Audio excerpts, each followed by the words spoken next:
Good morning students. आज हम 7वीं कक्षा का छठा पाठ हार की जीत करेंगे। ये एक कविता है। इस कविता में कवि ने मनुष्य को हार को जीत को बदलने की प्रेरणा दी है। कवि ने मनुष्य को हार को जीत में बदलने की प्रेरणा दी है। वास्तव में हम कह सकते हैं कि हार ही जीत की कुंजी है। जो व्यक्ति हार का सामना कर लेते हैं उन्हें ही जीत के मायने पता होते हैं। उन्हें ही पता होता है कि जीत क्या है। ये हमें वही जीत का जो है स्वाद चख पाते हैं जिन्हें कभी हार का सामना किया हो। तो हम अपनी कविता को शुरू करते हैं। हार से बचकर सभी आनंदित होते हैं दुनिया में। जब व्यक्ति हार से बचता है अर्थात विजय प्राप्त करता है तो वह बहुत आनंदित होता है, प्रसन्न हो जाता है। हार को जीत में परिवर्तित करते हैं उत्साही ही दुनिया में। जिनके अंदर उत्साह होता है, उत्साह अर्थ चेष्टा होती है किसी काम को करने की, वही जो लोग हैं अपनी हार को जीत में परिवर्तित करते हैं। अर्थात जब वो किसी काम को करने में असफल हो जाएं तो वह बैठ नहीं जाते बल्कि बार बार कोशिश करते हैं, तब तक कोशिश करते हैं जब तक वह सफलता प्राप्त नहीं कर लेते, अर्थात अपनी हार को जीत में परिवर्तित नहीं कर लेते। उद्यमी पाते हैं स्वाद जी का। उद्यमी का अर्थ होता है मेहनती। जो मेहनती लोग होते हैं वही जी का स्वाद पाते हैं, अर्थात उन लोगों को ही जीत के मायने पता होते हैं। ये परिणाम है लगन से प्रीत का। जीत किसका परिणाम है? जब हम किसी काम को लगन से पूरे मन से करते हैं। जीत मुखड़ा है प्रेरणा के गीत का।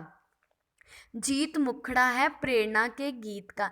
जब को किसी काम के लिए प्रेरणा मिलती है तो हम उस काम को पूरी लगन के साथ करें तो हमें जीत अवश्य मिलती है, अर्थात जीत मुखड़ा है प्रेरणा के गीत का। विपदाओं को गले लगाने वाले ही गीत गुनगुनाते हैं दुनिया में। विपदाओं अर्थात संकटों, मुश्किलों को जो लोग गले लगाते हैं वही दुनिया में गीत गुनगुनाते हैं, उन्हें ही जीत के मायने पता होते हैं, अर्थात वही लोग जीत हासिल करते हैं। हार को जीत में परिवर्तित करते हैं उत्साही ही दुनिया में। मस्तक ना ऊंचा हो जाए अरी का। अरी का अर्थात होता है हमारा वैरी, दुश्मन। उसका मस्तक अर्थात उसका सिर, उसका शीश कभी भी हमें ऊंचा नहीं होने देना चाहिए। उत्साह न वर्धन हो जाए वैरी का। उत्साह होता है उसके अंदर की चेष्टा, वर्धन बढ़ना, उसका उत्साह जो है वो नहीं बढ़ना चाहिए, हमारे वैरी का उत्साह नहीं बढ़ना चाहिए। समूल मर्दन कर डालो दविश्य का। समूल अर्थात सब कुछ, मर्दन होता है हरा देना, नष्ट कर देना। दविश अर्थात हमारा दुश्मन, हमें अपने दुश्मन का सब कुछ नष्ट कर देना चाहिए। विपक्षी के दांत खट्टे कर सभी नृत्य करते हैं दुनिया में। विपक्षी अर्थात हमारा दुश्मन, हमारा विरोधी। जब हम उसके दांत खट्टे करना अर्थात उसको हराना। जब हम उसके दांत खट्टे करते हैं तो हम नृत्य करते हैं, खुशियां मनाते हैं। हार को जीत में परिवर्तित करते हैं उत्साही ही दुनिया में। जीत को मत दुर्लभ मान रे प्रतियोगी। हमें जीत को दुर्लभ नहीं मानना चाहिए। दुर्लभ अर्थात कठिन। हमें जीत को कभी भी कठिन नहीं मानना चाहिए। हार मिलने पर मत रो रे प्रतियोगी। कवि कह रहा है कि जब हमें हार प्राप्त हो तो हमें रोना नहीं चाहिए बल्कि सफल होने के लिए बार बार कोशिश करनी चाहिए। मत प्रतियोगिता का अंत मान रे प्रतियोगी। जब हम हार भी जाते हैं तो हमें कभी भी अपनी प्रतियोगिता का अंत नहीं मानना चाहिए। ये प्रतियोगिता जिंदगी भर चलती रहती है। हम जीत अवश्य हासिल करते हैं अगर हम अपने काम को पूरी लगन के साथ करें। प्रतियोगिता नवीन बनाने वाले ही मंजिल पाते हैं दुनिया में। जो लोग अपने प्रतियोगिता को नवीन बनाते हैं, अर्थात आने वाली मुश्किलों का सामना करते रहते हैं, कभी भी नहीं बैठते, वही दुनिया में अपनी मंजिल, अपने लक्ष्य को हासिल करते हैं। हार को जीत में परिवर्तित करते हैं उत्साही ही दुनिया में। जिनके अंदर उत्साह होता है वही अपनी हार को जीत में परिवर्तित करते हैं। एकदा दुविधा त्रिधा हारेगा। एकता अर्थात एक बार, द्विविधा दो बार, त्रिधा तीन बार, तो कई बार हारेगा। धन वैभव सम्मान हारेगा। कवि व्यक्ति को कह रहा है कि तुम एक बार हारोगे, दो बार हारोगे, तीन बार हारोगे, हो सकता है तुम अपने धन, वैभव और अपने सम्मान को भी हार जाओगे।